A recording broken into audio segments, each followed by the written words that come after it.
डॉक्टरों की स्ट्राइक अभी भी चल रही है, प्रदर्शन भी चल रहा है और इस बीच में सुप्रीम कोर्ट की तरफ से टास्क फोर्स बनाने की बात कही गई है।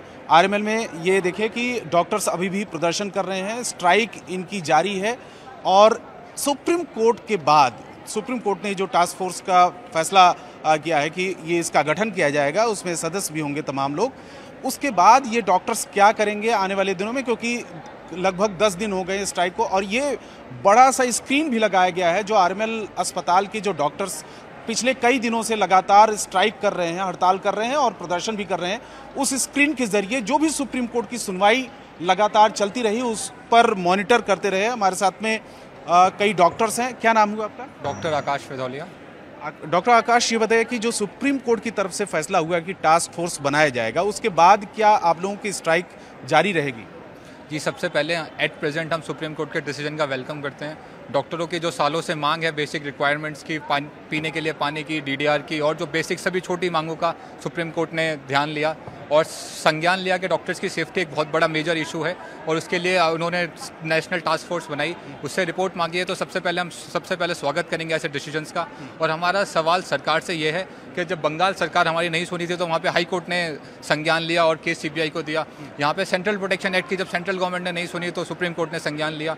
तो हम यही सरकार से सवाल पूछना चाहते हैं कि कोर्ट जुडिशरी को बीच में क्यों आना पड़ रहा है, कि कहाँ पे लैक हो रहा है कि सरकार तक हमारी बात नहीं पहुँच पा रही और सरकार हमारी मांगे नहीं मानने के लिए तैयार है। अब जो सुप्रीम कोर्ट से टास्क फोर्स बनाने की बात कही गई, अब इसके बाद फिर क्या रुख रहेगा? सर, अभी हम सभी आरडीएस मिलकर आज शाम को मीटिंग करेंगे और लोगों का ओपिनियन लेंगे, सभी डॉक्टर्स का, जितने भी अलग अलग बड़े जो अस्पताल हैं उनका, और फिर एक मिलके जॉइंट स्टेटमेंट जारी करेंगे कि आगे का हमारा क्या स्ट्रेटेजी रहेगा, स्ट्राइक कॉल ऑफ करनी है या मांगे ऑर्डिनेंस की अभी सरकार तक और मतलब कुल मिला जुला के जो सुप्रीम कोर्ट का फैसला आया टास्क फोर्स बनाने की, इससे लगता है कि एक बड़ी राहत डॉक्टर्स के लिए है। जी, ये बड़ी जीत है सभी डॉक्टर्स के लिए जो पिछले 7-8 दिनों से यहाँ स्ट्राइक पर खड़े हुए हैं। हम भी चाहते हैं जल्दी से जल्दी अपने कार्य पर लौटें। जो लोगों को परेशानी हो रही है हमारी ओपीडी और कार्य ना करने की वजह से उनकी खत्म हो, तो बस यही चाहते हैं कि सरकार भी ऑर्डिनेंस के लिए तैयार हो जाए और हम जल्दी से जल्दी अपने कार्य क्षेत्र पर लौटें।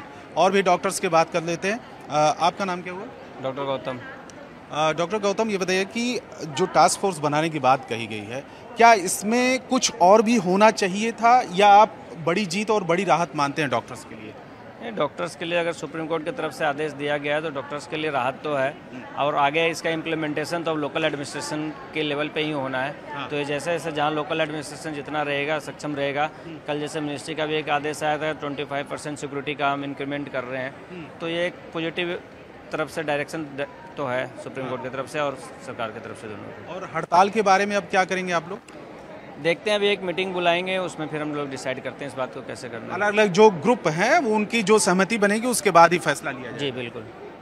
देखिए, डॉक्टर्स का अलग अलग गुट है, फाइमा हो, फोर्डा हो, रेजिडेंट डॉक्टर्स हो, जब तक कि सबकी सहमति नहीं बन पाती है तब तक फैसला ये नहीं हो पाएगा कि हड़ताल जारी रहेगी या फिर यहीं पर हड़ताल को ख़त्म कर दिया जाएगा।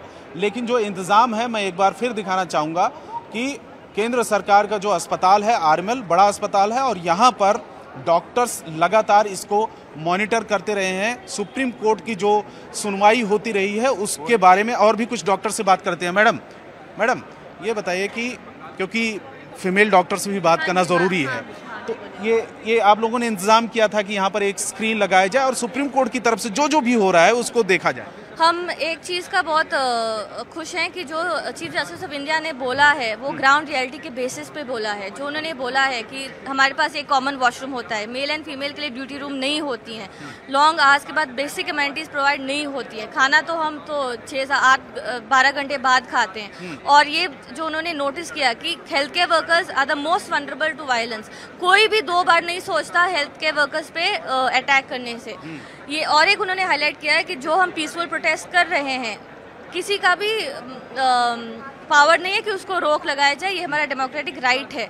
तीसरी बात उन्होंने बोला है कि नेशनल प्रोटोकॉल होना चाहिए जो स्टैंडर्डाइज करे हर अस्पताल, देश के हर अस्पताल में ये अमेनिटीज होनी चाहिए।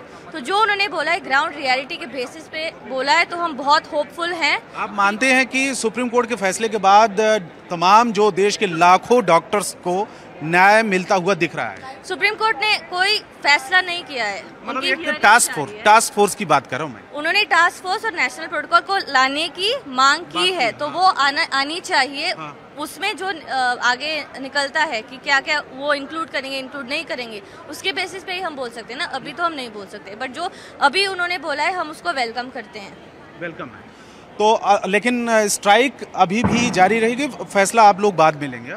अभी तो हियरिंग खत्म नहीं हुई है ना हमारी जॉइंट देखो अभी जो इन्वॉल्व हैं पूरे देश के इतने सारे स्टेट्स इन्वॉल्व हैं, तो हम उनके बिहाफ पे नहीं बोल सकते हैं। तो हमारी जो जनरल बॉडी मीटिंग होगी उसके बाद ही हम कुछ बोल सकेंगे। बहुत सारे संगठन हैं, गुट है डॉक्टर्स का, जब तक कि एक सहमति नहीं बन पाती तब तक फैसला नहीं हो पाएगा कि आखिर में स्ट्राइक को जारी रखा जाए या फिर यहीं पर ख़त्म कर दिया जाए। हालांकि सुप्रीम कोर्ट के दखल के बाद जिस तरीके से टास्क फोर्स बनाने की बात कही गई है, तमाम जो वो डॉक्टर्स हैं वो मानते हैं कि एक न्याय मिलता हुआ दिख रहा है, उनकी डिमांड पूरी होती हुई दिख रही है। हालांकि सरकार से भी कुछ शिकायतें हैं कि सरकार को इसमें एक्शन लेना चाहिए था, लेकिन इस मामले में सुप्रीम कोर्ट को दखल देना पड़ा। कैमरामैन करम सिंह के साथ रवि सिंह, दिल्ली, न्यूज़ 18 इंडिया।